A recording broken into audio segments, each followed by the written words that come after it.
Assalamualaikum warahmatullahi wabarakatuh. Halo sahabat dunia BNI, welcome back to my channel.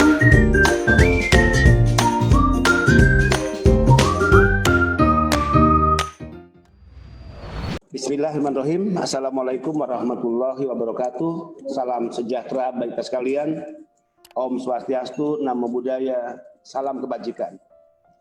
Pada hari ini, hari Senin 4 Agustus 2020, bertempat di ruangan Media Center Badan Pelindungan Pekerja Migran Indonesia, izinkan saya, Kepala BP2MI, yang hari ini didampingi oleh Pak Anas selaku Direktur Penyiapan dan Pembengkalan Pemberangkatan, kemudian Pak Sukmo Yuwono, Kepala Biro Hukum dan Humas BP2MI. Yang pertama terkait surat edaran yang hari ini telah saya tanda tangani, surat edaran untuk memastikan bahwa setiap tahap proses penempatan pekerja migran Indonesia dengan menggunakan standar protokol kesehatan yang ketat. Surat edaran tersebut perlu saya sampaikan sebagai awal, yaitu Surat Edaran Kepala Badan Pelindungan Pekerja Migran Indonesia nomor 14 tahun 2020 tentang petunjuk pelaksanaan pelayanan penempatan pekerja migran Indonesia pada masa adaptasi kebiasaan baru. 1. Sehubungan dengan arahan Presiden Republik Indonesia terkait kebijakan pemulihan ekonomi di masa adaptasi kebiasaan baru, maka penempatan pekerja migran Indonesia atau PMI menjadi salah satu solusi membantu mengurangi dampak pengangguran akibat pandemi COVID-19. BP2MI sebagai pelaksana kebijakan telah menyiapkan calon pekerja migran Indonesia yang tertunda keberangkatannya sejumlah 88.973 orang. Sekali lagi, sejumlah 88.973 orang berdasarkan data yang ada di pihak kami di Sisko P2MI dengan memprioritaskan keberangkatan bagi calon PMI yang sudah memiliki visa kerja, yang sudah terdaftar di Sisko P2MI atau memiliki ID, dan calon pekerja migran Indonesia yang ditempatkan oleh P3MI yang telah memiliki surat izin perekrutan pekerja migran Indonesia atau SIP 2MI. 2. Seiring dengan diterbitkannya keputusan Menteri Tenaga Kerja nomor 294 tahun 2020 tentang pelaksanaan penempatan pekerja migran Indonesia pada masa adaptasi kebiasaan baru, maka BP2MI sebagai pelaksana kebijakan menindaklanjuti dengan menerbitkan Surat Edaran Kepala Badan Pelindungan Pekerja Migran Indonesia nomor 14 tahun 2020 tentang petunjuk pelaksanaan pelayanan penempatan pekerja migran Indonesia pada masa adaptasi kebiasaan baru. Yang hari ini, sekali lagi yang hari ini saya tanda tangani sebagai respon tanggap BP2MI sebagaimana saya janjikan pada saat konferensi pers bersama Ibu Menteri Tenaga Kerja beberapa hari yang lalu. 3. Perlu saya sampaikan beberapa poin penting dalam surat edaran Kepala BP2MI tersebut. 1. Memastikan aspek keselamatan jiwa. Sekali lagi, 1. Memastikan aspek keselamatan jiwa para PMI kita di atas segala-galanya sebagai wujud kehadiran negara untuk memberikan pelindungan menyeluruh bagi PMI kita.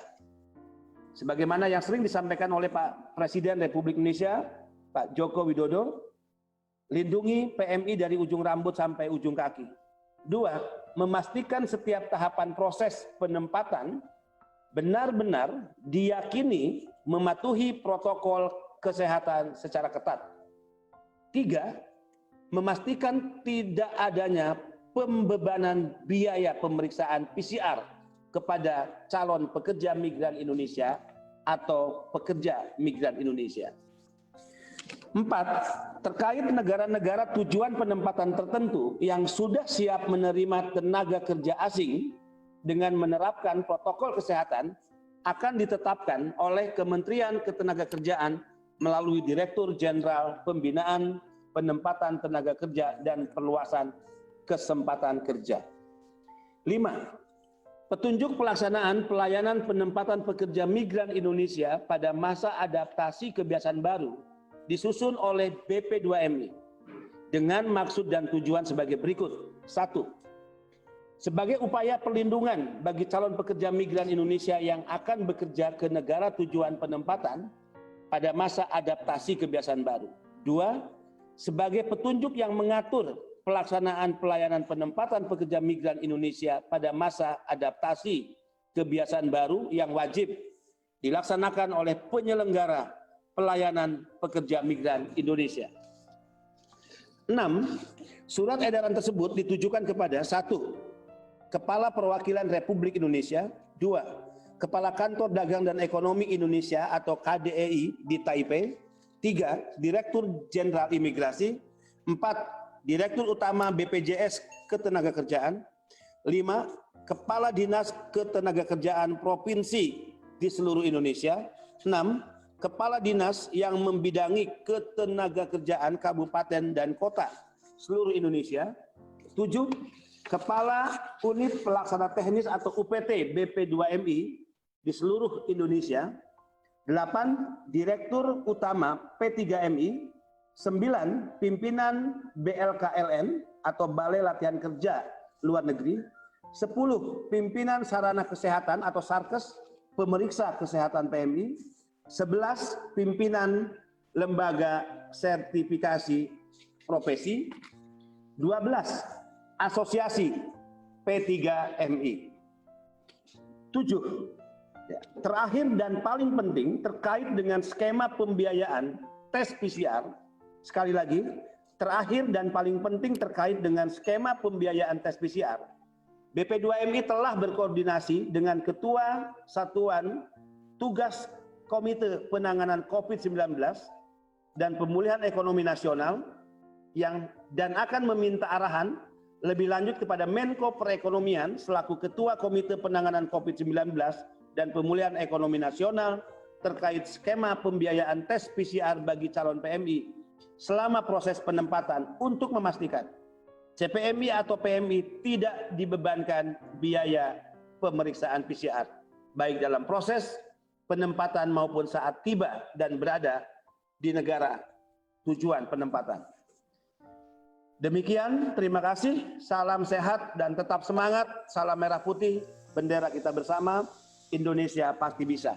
Wallahul muwafiq ila aqwamit thariq. Wassalamualaikum warahmatullahi wabarakatuh.